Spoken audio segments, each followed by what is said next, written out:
Good morning, everyone, and thank you for joining me here this morning. And thank you also to Gene and the team at ITV Evolution for having me. It's my third year speaking at the DevOps Enterprise Summit, and I'm honored to be invited back. You're in for a very rare treat today. 30 minutes of high-quality content from a commercial broadcaster, and I promise you there's not going to be a single commercial break in the middle of this presentation. So I should introduce myself. I'm Tom Clark, and I've been in technology now for about 17 years. I went straight out of school into my first job as a Windows administrator, Windows sysadmin, for Jaguar Cars. And now one of those things is quite cool. One of them things is not so much. And actually, listening to Chris Hill's presentation earlier, it seems Jaguar has changed a lot since I was last there, and I quite fancy going back.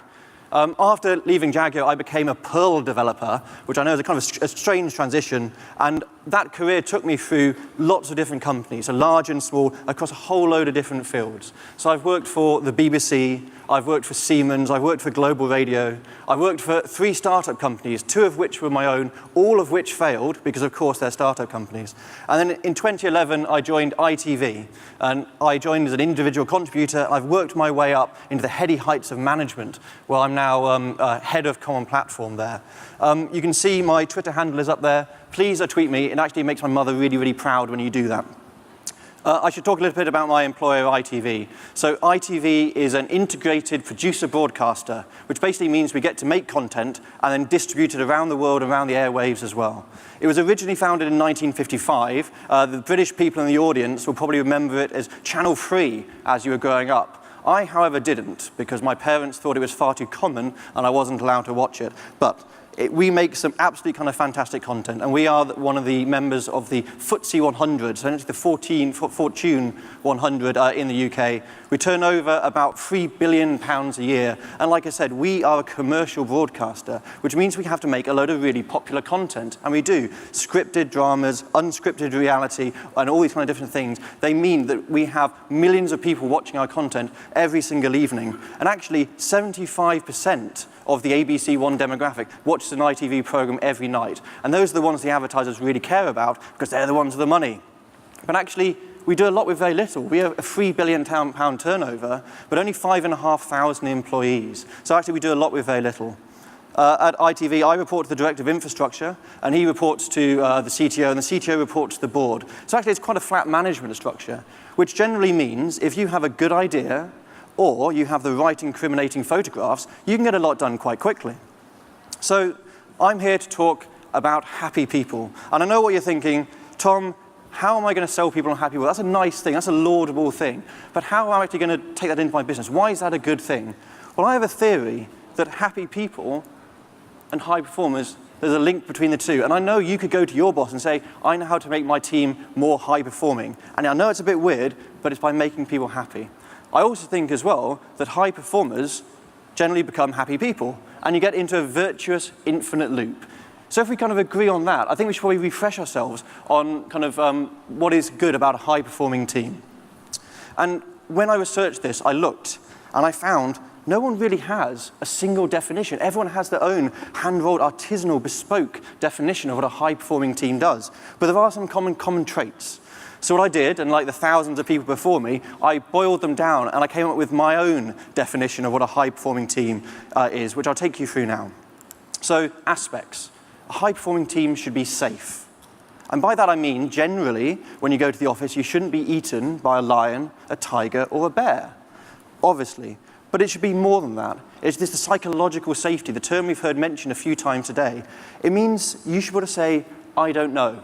And the response should be, let me teach you, not, ha ha, because you're so stupid for not knowing something.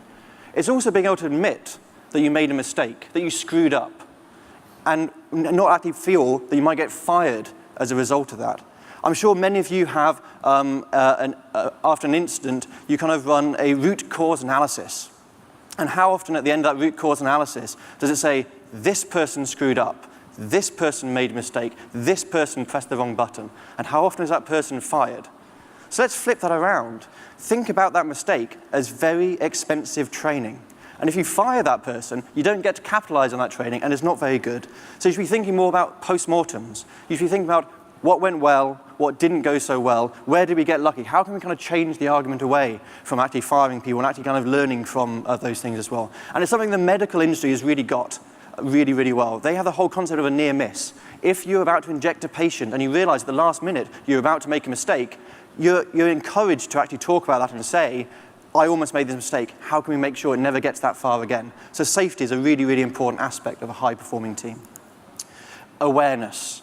You should know about the skills and the abilities of the members of your team. So, for example, I have a background in Perl development, although I do consider myself a recovering Perl developer. And because of that, people know to come to me when they have certain questions about that thing. I'm also an expert in scalability and operability, so people know they can come to me with those kind of particular problems. And if we didn't, we'd just be reinventing the wheel and learning everything for ourselves rather than kind of collaborating. So, collaboration. So as a team, we want to be a team. We want to work together to solve problems. And we don't want to be a group of individuals, a bunch of individuals working on those problems. So when there is a Perl problem, they'll come to me and I can help and pair with them and develop them in that area. A high-performing team should also be decisive.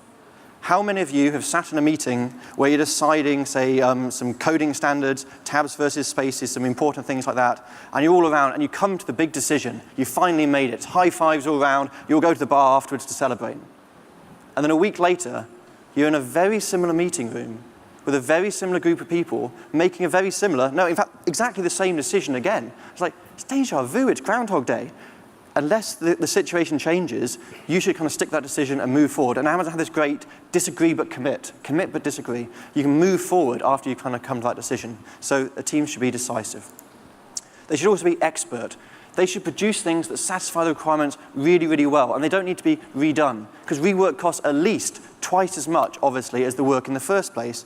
And it's really important that it does the right thing reliably, 99.99% of the time. But with that expertise comes efficiency. We shouldn't gold plate things. If you can do something in 6 weeks instead of 6 months, you should. And again, one of the kind of mottos of the Perl development community is, you ain't gonna need it. And it's really important to heed that. You ain't gonna need it until you do. And when you do, it's the right time to try and add that feature. So you should be efficient. High-performing teams should often be engaged. And I'm delighted to say most of you are looking at me right now. And the ones of you that are on your phones, your laptops, I'm going to pretend you're tweeting for my Twitter handle early on and making my mother very proud. But the team should be engaged. You know, you're in the room, you're present. How many meetings have you been at when someone's staring off into space and someone hasn't even turned up at all, even though you brought donuts? That's a really sad thing. So you want the opposite of that. And finally, they should be aligned. The individuals in the team should know how they fit into the team. The team should know where they fit into the department within the group within the division. And you should all be going in the same direction, because there's a shared strategy, there's OKRs, there's things like that make things better. Pretty obvious kind of stuff. So those kind of properties, they're great. You know, we all want to be part of that team, and being in that team like that would obviously make you kind of very happy. But the problem is, how? Can you just click your fingers and say, be high performing, have all of those properties? Can you just whip your team and say, be happy, be high performing?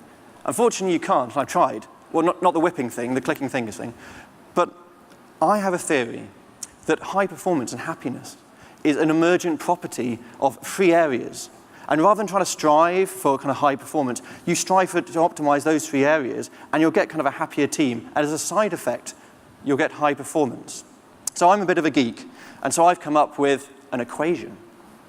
This is Clark's patented workplace happiness equation, and that's the end of the talk. Thank you very much. No, that's not. So H plus E plus S plus K plus A plus M plus P. This, I believe, is the formula for happiness. Environment, people, and leadership. You get those kind of 3 things in the right quantities, and you get happiness and therefore high performance as an emergent property. So let's drill into them and talk about what we mean by these particular areas. So, environment. We're going to start with a classic hierarchy. It's a good way to kind of do these presentations. We'll start at the bottom. Hygiene, the basics, your salary. Do you feel you're fairly compensated for the work you do? Of course, none of us feel we're fairly compensated for the work we do, but still.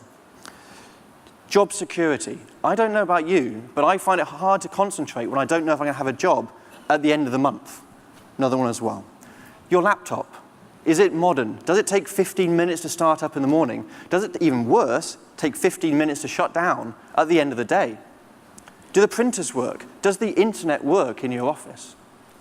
But it's more than that, you know. It actually is the literal office environment. Do you have an open plan office? I'm sure many of you do. They're great for collaboration, but for concentration, for knowledge workers, for getting into the flow and into the zone, they're terrible. People are easily distracted. So do you have a multimodal office environment where you can actually kind of say, I need to concentrate right now. I'm going to go into the quiet zone and put my head down. Kind of really, really kind of key things to the office. And above the hygiene factors, we've got the extras, the value add, the plus plus. These are the things that don't appear to benefit the bottom line in the next quarter, but you know they're a good thing to do anyway. So these are things like blogging and open sourcing and being able to mentor, maybe even actually taking part in a code club and kind of giving back to the community. These things may not help the bottom line, like I say, but they do help with recruitment and retention, and they are really, really positive things to kind of involve. And then at the top, we have balance. You want to have a work-life balance. It can't be 100% about work, and obviously it can't be 100% about home, but you need to have that balance. And any kind of tech hierarchy wouldn't be the same without the internet at the bottom, and then obviously we know actually beneath all of that is coffee. Very, very important. So if you've got all of those kind of things ticked off, if you've got your kind of your free lunches, you've got your masseuses, you've got your kind of your on-site creche, brilliant, wow. And if you do, please let me know who you are, because I'd love to come and work with you, because ITV hasn't got all of those yet. But it's important. So environment ticked off. On to the next one, people. Everything is a people problem. So the middle part of the equation, S and K. So S and K are my hiring criteria for ITV on my team. You need to have these qualities to even get past the gate. And it's two very, very simple things, the only musts on the team. So I boil it down to two simple things. You've got to be smart, okay? And you've got to be kind. So what do I mean by these? So smart, I say, is the ability to adapt to change. I think you'll be hearing over the next 2 days that technology is constantly changing. What a surprise. And you need to be pretty smart to keep up. And it's really, really important to kind of be able to do that. And change has never been as slow as it is today. And then kind boils down to the ability to fit into a team. Essentially, don't be a dick. It's pretty obvious, but it's true. And I know you want to kind of hire a rock star ninja, but sometimes those people land on the team and they become the focus of the team and everyone else leaves. It's a deleterious kind of effect. So you want to be kind of thinking, how can I get people onto the team that have these two absolute kind of key qualities? And so now we're going to play a little game to kind of illustrate quite what we mean by these. It's going to be new on ITV this summer, so stay tuned. This is going to be kind of a trial version of it. It's called Guess the Emoji. So here's a matrix. We can see down this axis here we have smartness, and down this axis here we have kindness. So we're going to start in the bottom left-hand corner. So think about someone, and I hope you don't have to work with them, who's not at all smart and they're not at all kind. Any ideas about which emoji is hiding behind door number 1? Any ideas? It's the poo emoji. No one wants to work with this person because they're literally shit. They're not very good to work with. I'm really sorry if you do. So we're going to head up the axis now. We're going to head up the kindness axis. So they're very, very kind. Well, they're not at all smart. Oh, I'm sure they have a use. I just haven't worked out what it is yet. Any ideas for this one? Door number 2. Anyone? It's a puppy dog emoji. It's an easy one. Come on. I know it's early, but come on. So they are useful on the team for some purposes, but actually, generally, they aren't where you want to be going to. So along this axis here, we have smartness. They are very, very smart, but they're not at all kind. Any idea what's on a door number 3? Robot, there we go, robot emoji. And historically, the technology area has been filled with a lot of people that kind of exhibit these kind of particular qualities, and it's not ideal.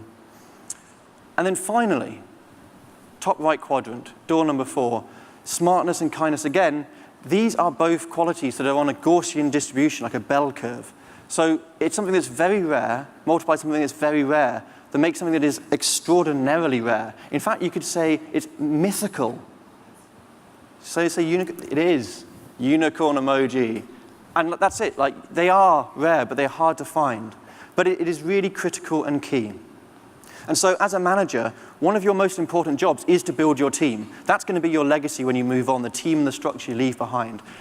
And it's very easy to put bums on seats. And I'm sure you'll all have pressure to put bums on seats and tick it off.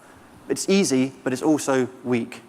You need to actually do it properly. And it took me 2.5, 3 years to grow my team. I have a team of about 20 people now. I had 3 when I started. So it's important. We should all be more unicorn. So that's great. The people bit ticked off as well. So now on to leadership. So for the Dan Pink fans in the audience, they'll probably kind of know where I'm going with this one. They might be able to help me out. H equals A plus M plus P. Any idea what A and M and P may stand for? Okay, so there's a guy called Dan Pink, and he talks about a theory of motivation. And he says if you give people autonomy, mastery, and purpose, then they'll feel motivated and they'll kind of want to succeed in your organization. So I'm going to drill into a little bit now about what I actually mean by those kind of three kind of properties. So autonomy, the freedom to make your own decisions. Shocking. So obviously as a manager, I want you to take all of your work to me and get me to sign off on every single thing you want to do. You should be bringing me your emails, and I should be reading them through before you actually kind of send them out. And heaven forbid, you use Slack without actually confirming the message you're about to send is appropriate. So no, hang on, the opposite. That's the exact opposite of what you should be doing. You should give your team the autonomy to make their own decisions, and you should give them the trust to do it. And you earn trust by giving trust as a leader. So don't give someone a set of directions. You give them the destination, to use a metaphor, and give them the rules of the road. Tell them the principles on which you should kind of make decisions through. But give them the destination, give them a map, and give them a compass. Because if you do give them a set of directions, maybe they'll run into some roadworks, which you couldn't have predicted, and they get stuck. And maybe they'll just find a better route than you could do anyway. So it's really important. You give people autonomy, and they'll start to flourish. Next up, mastery. The opportunity to become brilliant at something through training and practice. And so this is training. This is conferences. It's being able to kind of come to events like this. But it's much, much more than that. It's actually allowed people to develop and to grow. So it's about career development. It's about professional development. It's about personal development. And as a leader and a manager, it's your job to say to people, where do you want to be in a year's time, 3 years' time, 5 years' time? Who do you want to be in that time as well? Ask those questions and make sure that you're assigning work and training and assignments to those people that take them in that direction. And they'll feel that they are growing with you. And it's more than that as well. Your power is the work and the assignments you kind of give to your team. So once you have that list of where they want to be, and you look at the work that you've got, you work out how you can try and marry up the two. And this is something kind of the Goldilocks principle. So when you're assigning this work, you shouldn't be kind of thinking to yourself, give them easy tasks. They can just churn through loads of easy tasks and they'll be fine. Because the problem with smart people is they get bored. And an easy task, they'll leave and they'll move on somewhere else. But conversely, don't give them something so hard that they get frustrated. Because they'll drive themselves into the wall, they'll burn themselves out, they'll get increasingly kind of frustrated at the level of the work. You want to find that Goldilocks zone, that sweet spot in the middle where it's just hard enough. And they feel that they've stretched and they've learned and they've developed. So maybe they have to make a new connection. Maybe they have to kind of make a new connection with someone at the office. Maybe they have to learn a new skill. But ultimately, as a result, they've developed as an individual, and you've got your work done. So it's not a zero-sum game, you know. You can actually both benefit from the transaction. So mastery is key. And then purpose. The belief that what you do actually matters. So Dan Pink says this is the most important one, and I'd agree entirely as well. And so, again, I work for ITV. We are a very, very large broadcaster in the UK. We make a lot of really popular television, and hundreds of millions of people around the world watch our content. Tens of millions of people in the UK watch our content. And so that's kind of the thing I try to convey to my team, actually, that whichever team you're in, whether you're in the broadcast scheduling team, the content delivery team, the airtime sales team, ultimately you are helping to entertain the country. I mean, we're not saving lives, but we are entertaining them. And I think that's the next best thing. But it's kind of really key that you kind of get that. So you get the purpose that what you believe, sorry, what you do actually kind of matters. So to recap, and we're going to do it through another Venn diagram, the 3 areas of kind of happiness equation. At the top, you have environment. So again, this is your office environment. This is your salary. This is your job security. This is your ability to progress in your role, your ability to mentor people, your ability to kind of receive training, a laptop that actually works, Margarita Fridays when you kind of have a good thing. It's the environment is really key. And the coffee and the internet. People. People are key. Everything is a people problem. So the people that you add to your team, you're at the S&K, try and find and hire smart and kind people onto your team, and you'll find they'll excel. And also the other thing, smart and kind people attract smart and kind people, actually. So again, it's a virtuous kind of cycle there as well. And then finally, add on to that leadership. So I spoke before about autonomy, mastery, and purpose. And you get those three, and you combine them together, and over the top, you get happy people. And as I said before, happy people generally are high performers, and high performers kind of come happy people. So thank you all very much. Cool. And Jean asked us to actually kind of say if we needed help with anything. And I think my kind of big question is going to be, does that make sense to you? Does that kind of resonate with you? Do you think I'm totally crazy? Because this is how I manage my team at ITV, and they seem to like it. And I'm not going to say that no one ever leaves my team. I wish that was possible. But actually, the people I do retain, they say, I really enjoyed my time with you. It's been absolutely fantastic. So please, you saw my Twitter handle. It's up there as well. If you want to kind of tweet me and say, Tom, I think you're crazy, I'm happy to grab a coffee with you afterwards and actually kind of explain a bit more. Or if you think it's a great idea as well, happy to hear that as well. So thank you all kind of very much. Cool. Thank you. Cheers.